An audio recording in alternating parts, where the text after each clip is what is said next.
Good morning, everybody. First of all, I want to thank you, the Gender Summit, because the Plotina project was born thanks to the Gender Summit held in the 2014. In particular, our scientific coordinator, that is Professor Tulia Galinatowski, met the University of Warwick and the Progetto Donna, a small medium enterprise, during a Gender Summit. So this is our way to say that it's a very crucial event for networking. So the title of my presentation is the Plotina Gender Equality Plan at the University of Bologna, Best Practices for a Better Science. I won't go through indicators, and this is because there will be another partner in the parallel session number 7 and another one in the parallel session number 6, Nela Salmon for ZSI, that will talk about our core indicator catalogs, and Charula Tsanaku of the University of Warwick will talk about the women's choice of STEM careers. So I will focus only on our best practices. So our consortium include 6 research-performing organizations, Warwick, the University of Bologna, that is the coordinator, a research center, a chemistry research center in Slovenia, NIC, the University of Ozu in Turkey, the University of Mondragon in the Basque Country, and 2 small medium enterprises, Eluyar and Progetto Donna, that are helping us in the building and internal monitoring of our gender equality plan. There's also ZSI, that is the partner in charge of the monitoring and the evaluation, that will be public only at the end of the project. We were funded by Horizon 2020 and started in February 2016. The project will end on the 1st January of 2020. The overall objective of Plotina is to enable the development and assessment of gender equality plans. Those gender equality plans are not equal in all the RPOs, but are self-tailored and are really linked and related to the RPO context. As you may probably know, the gender equality plan as the IGE, the Institute for Gender Equality, suggested, is built only after a gender audit. So the first step for our gender equality plan was a huge, I must say, a really huge collection of qualitative and quantitative data. So the gender equality plan are based on suggestion that comes really from the inside of our institution and organizations. The aims are stimulating a gender-aware cultural change, the promotion of the career development of researchers to prevent the waste of talent, and the diversification of views in research and teaching. Of course, the 3 best practices that I'm going to present you are connected with those aims, in particular with the retention and career progression, the necessity to improve decision-making by addressing gender imbalances, and the necessity to integrate the sex and gender dimension in research, especially where not applied. So this is our PERT diagram and all our work packages. You can, of course, download all the public deliverables of the project from our website. So the Gender Equality Plan started in 2017, and the alma mater studiorum, Università di Bologna, decided to reduce the leaky pipeline with this kind of multi-layered strategy.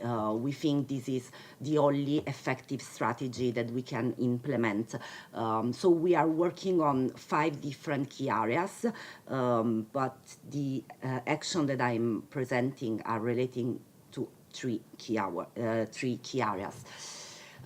Just to give you an idea of the leaky pipeline effect in our university, this is the typical partner for academic careers at Unibo.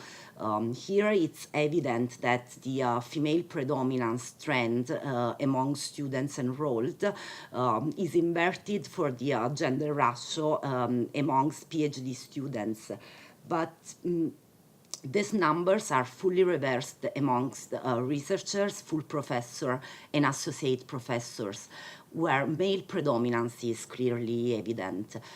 So as you can see, the 76% of full professors are men, and women are only the 24%, even if of course, we start from a higher number of women that even graduate with best marks if compared with men.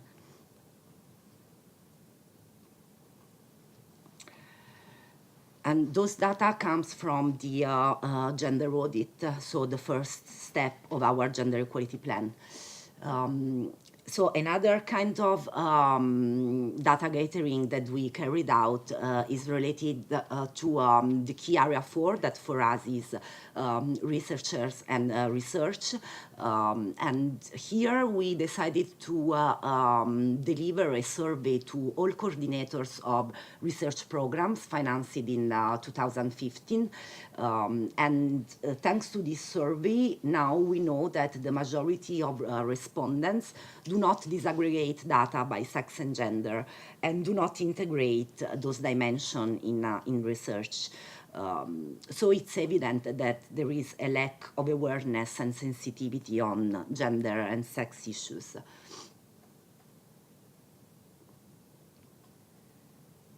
So this is our strategy. We decided that our gender equality plan should be approved by the governance of our university, not only by the rector, but also by the other bodies. So to strengthen our decision, we decided to connect the gender equality plan with the other officials' documents provided by our university, such as the strategic plan. Here we inserted a section on the gender equality plan, and we linked it with the sustainable development goals, namely with goals number 5 and 10, gender equality and reduce inequality.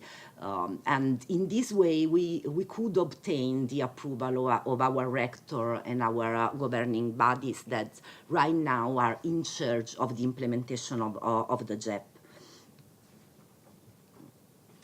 So the 3 best practices that I would like to introduce are the annual gender report publication to monitor the gender and diversity state of the art in the organization, disaggregating quantitative and qualitative data by gender.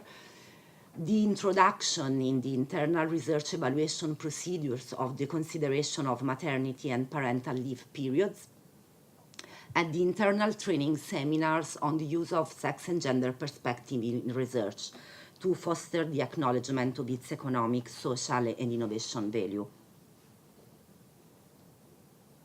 So those are just screenshots from our database. That is a public one. On the Plotina website, you can download all the best practices of all the RPOs involved in the project.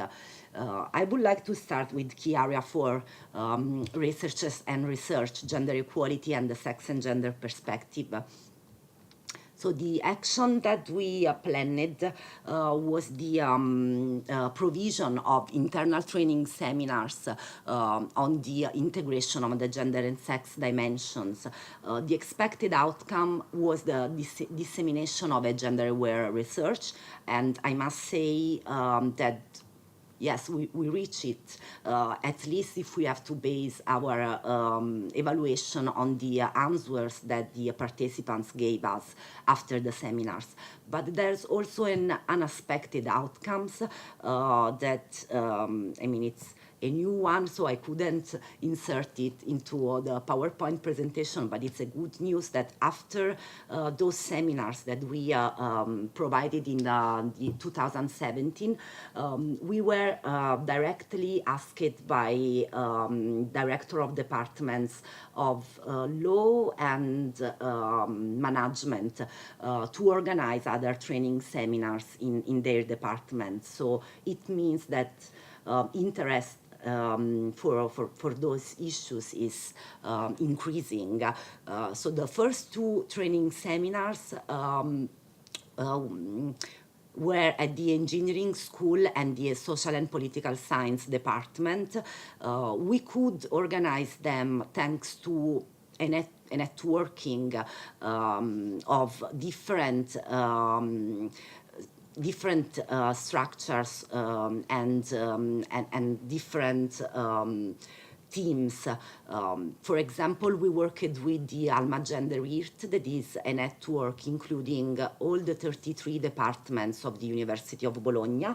So the Plotina team worked together with the Alma Gender IRT and with an internal research area administrative division. In this way, we could guarantee the interdisciplinary of the seminars, so we could work both in the STEM and in the social sciences departments. We decided to start with the engineering department because thanks to our gender audit, we understood that there was a real lack of knowledge about the urge of integrating the sex and gender dimension in research. But not only that urge. There, in the Department of Engineering, there's also a big problem with persons. I mean, there's no professor, there is no a woman at the level of full professor, for instance. So that was our first choice, to work in the engineering department. As for the evaluation, we know, thanks to a survey that we submitted, that the total of participants think that the seminar contents can be applied in their field of research. It's 1 minute? Okay. So this is the action for the introduction in internal research evaluation procedure of the consideration of maternity and parental leave. Here we asked to the University Research Evaluation Board to take into account maternity leaves and time of work. This is because in Italy we have a compulsory period of time of work, so around 5 months.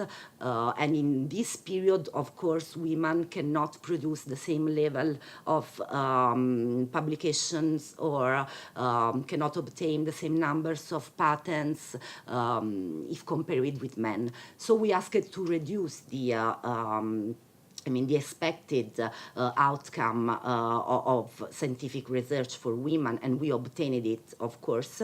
And we think that this action can, in the long term,